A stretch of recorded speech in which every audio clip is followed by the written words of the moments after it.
Assalamualaikum warahmatullahi wabarakatuh.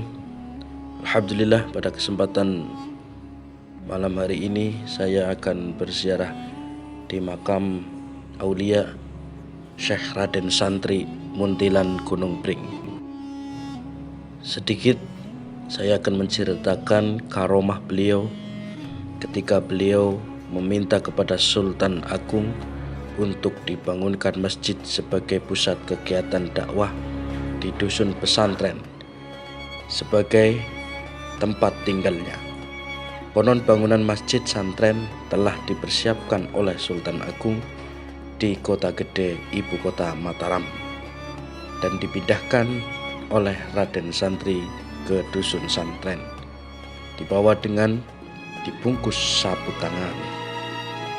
Masyarakat santren dibuat kaget dengan adanya masjid yang dengan sangat cepat, dengan mengibaratkan bahwa malam harinya belum terdengar beduk dan azan, mendadak subuh sudah terdengar suara beduk dan azan, sehingga masjid santren disebutnya sebagai Masjid Tiban.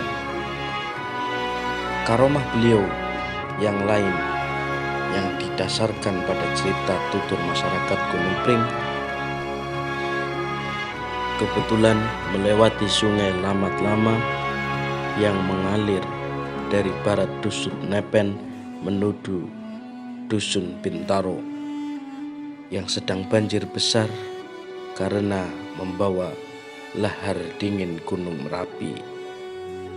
Berkat karomah beliau, banjir tersebut bisa dihentikan sehingga beliau bisa menyeberangi sungai menuju dusun santren tempat tinggalnya.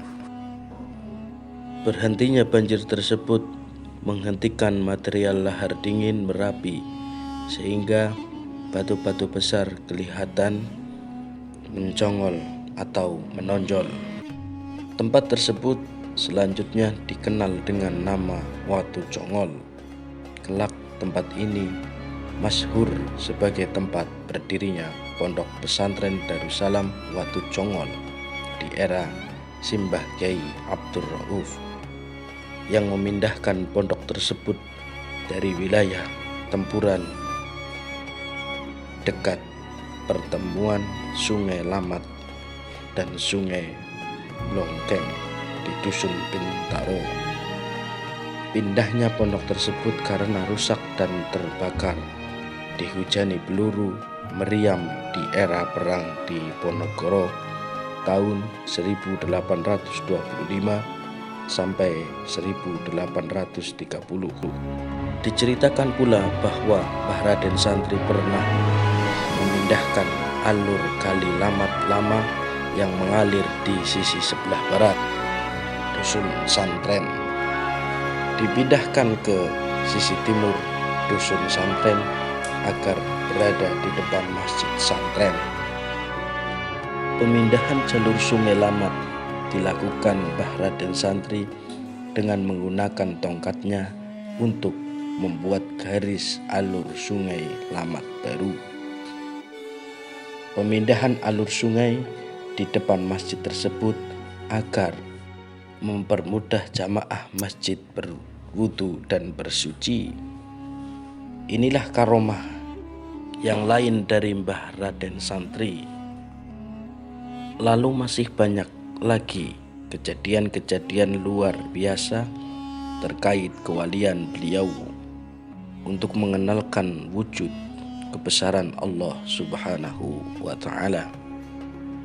Seperti pada saat Mbah Raden Santri bertemu dengan penduduk sebuah dusun yang belum mengerjakan sholat, dusun tersebut sangat tandus dan kering. Kemudian Mbah Raden Santri mengajarkan mereka sholat pada mereka, dan ketika akan mengambil air wudhu tak menemukan air.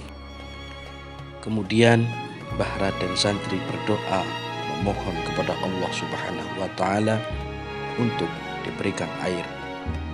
Maka seketika itu pula terjadilah mata air yang memancarkan air yang sangat jernih. kemudian dijadikan sendang. Anehnya, hingga saat ini tidak pernah kering walaupun di musim kemarau sekalipun. Wallahu a'lamu bishawab. Demikian karomah dari Mbah Raden Santri, mudah-mudahan dapat menambah rasa mahabbah kita kepada auliaillah, kasih Allah, dan menjadi wasilah kita selamat di dunia dan akhirat. Akhirul kalam, wallahul muwaffiq ila aqwamit thoriq. Assalamualaikum warahmatullahi wabarakatuh.